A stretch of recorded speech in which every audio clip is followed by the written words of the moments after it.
One piece of space junk falls back to Earth every day, and that, my friends, is a fact of life.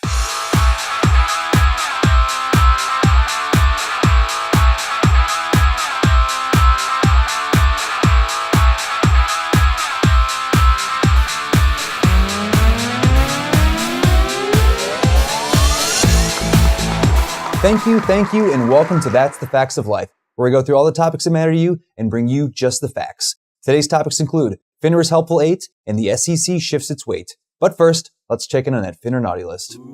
Topping the list this week is the rare FINRA trifecta. That's right, FINRA apparently couldn't wait to get their Kentucky Derby fix, as they recently fined, suspended, and banned members of a brokerage team for market manipulation. Penny for your thoughts was the rep that came in first place to win the Lifetime Ban Award for urging customers to purchase stocks in a data service company at high, artificially inflated prices while recommending to other clients to sell their shares. FINRA also claimed that he was involved in another fraudulent penny stock scheme, all the while trying to cover up separate state securities violations.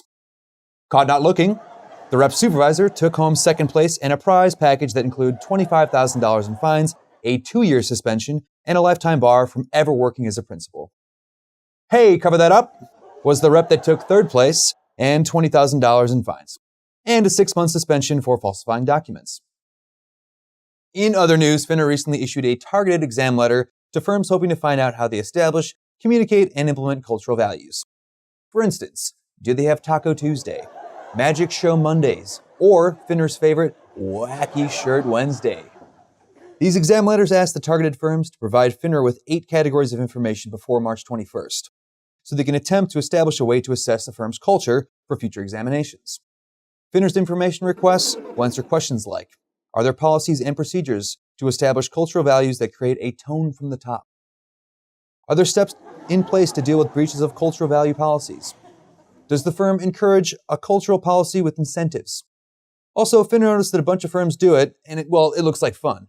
So, exactly how you do it, where you're from. Finally, the SEC recently began transferring some of their BD staff over to the IA program, in an effort to improve their examination of investment advisors. The transition was born out of necessity when the SEC took a look at reality and discovered they were only able to examine 10% of all investment advisors in 2015 compared to the 51% of brokers that were examined with the help of FINRA. It's almost like Yoda woke up and sensed balance there was not in the force. Not to worry though, they totally have Anakin on it, so what's the worst that could happen? Well, that'll do it for today. To learn more about industry news, check out the Compliance Digest, and don't forget to tune into an all-new episode in a few weeks.